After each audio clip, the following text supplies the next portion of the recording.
Scariest thing about friendship, it's not betrayal. It's when you realize you weren't friends with the person, but with their image. And one day, that image dies, but the person stays. And you don't know who they are anymore. I used to think Sarah was perfect. We weren't just friends. We were the girls. The ones everyone noticed when we walked into a room. We met in college. I liked her instantly. Not because she was kind or deep, but because she was polished. She cared about how she looked just like me. We'd spend hours getting ready together, curling irons hissing, perfume hanging in the air, the mirror crowded with lipsticks and mascara tubes. I guess you could say our friendship was built on appearances. Literally, after graduation, we both landed receptionist jobs, front desk in sleek offices. We were the first thing clients saw when they walked in.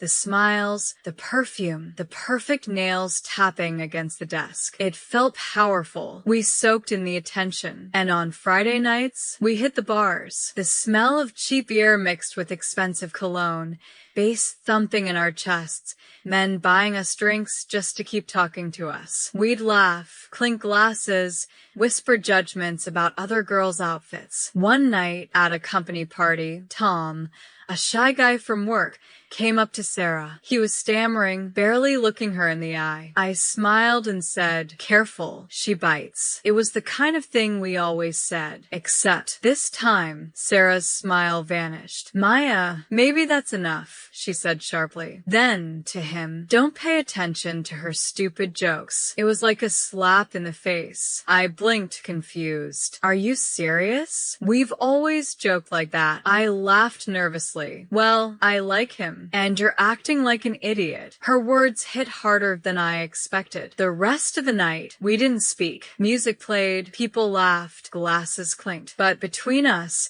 there was only silence. For months passed, barely any words between us outside of work. Then she called. "Maya, we're moving. Tom got a job offer in Seattle. Huge salary. I wanted you to know." Her voice was calm, happy even. And I felt like the last thread between us had snapped. 2 years went by. A few dry texts here and there. I knew she got married. I knew she was pregnant. Then one afternoon, a message popped up. "Come for the birth. Let's forget everything. I'm happy, Maya." When I got to her house, the door opened and it wasn't Sarah. At least, not the Sarah I knew. Her hair was piled into a messy knot, strands sticking out in all directions. She wore a baggy, stained t-shirt. Her skin was pale, her eyes ringed with dark circles. The smell hit me first. Milk, diapers, something sour lingering in the air. She cradled the baby in her arms. Tom smiled at me,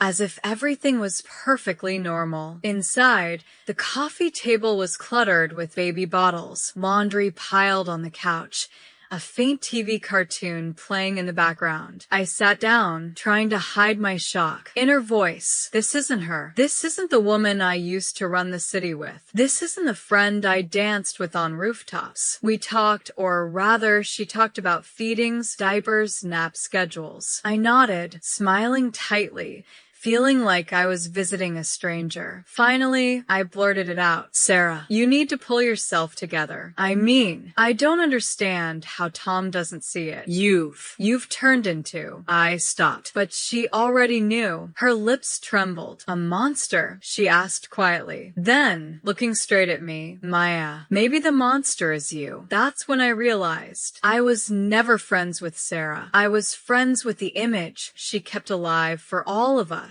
And now, that image was gone. Was I right to say it? Or have I never known how to be a real friend?